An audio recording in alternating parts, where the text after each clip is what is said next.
Fourth of state आयो, चौथो पाओ आयो, के मनायो आयो के ता मनायो आयो न त हे बदमाश ये मनायो हुक्मरान असांखे ता मनायो आयो हाणे पंहिंजी बदी खे कायम कयो, नंढा नंढा इख़्तिलाफ़ ख़त्म कयो ऐं हिकु मुठ थियो इंशाअल्लाह। हे करप्ट छा इन खां पहिरियों बि दोस्तनि ते असांजे हमला थिया, हिकिड़ो कुझु ॾींहं पहिरियों हिकिड़ो केस थियो हिते पुलिस जो करप्ट अकाउंटेंट वग़ैरह आहे।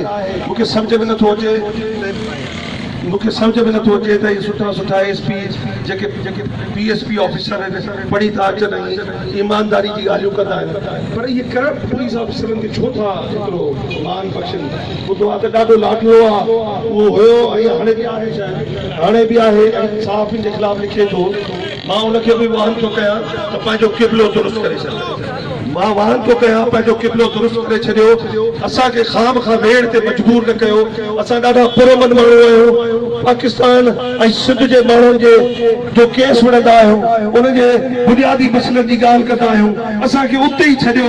असां पंहिंजो मक़सदु जेको आहे प्रॉपर मक़सदु असां उन ते कमु कयूं, माण्हुनि जी भला बहबूद लाइ लिखंदा रहूं, उन्हनि जो आवाज़ वठूं।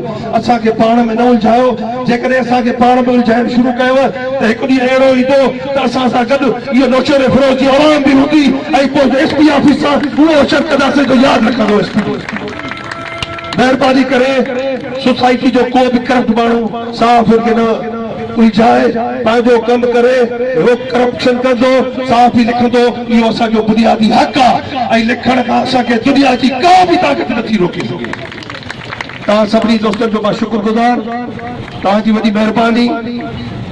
अहिड़ो धोड़ो हणंदासीं जेको नौशर फिरोज जी तारीख़ जो यादि रहंदो सॼो।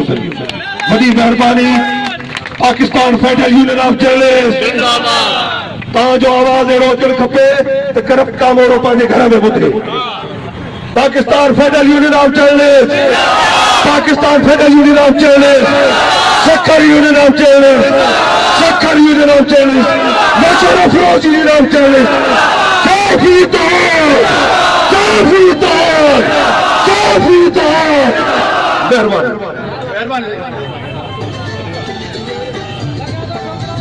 सभिनि दोस्तनि खे गुज़ारिश आहे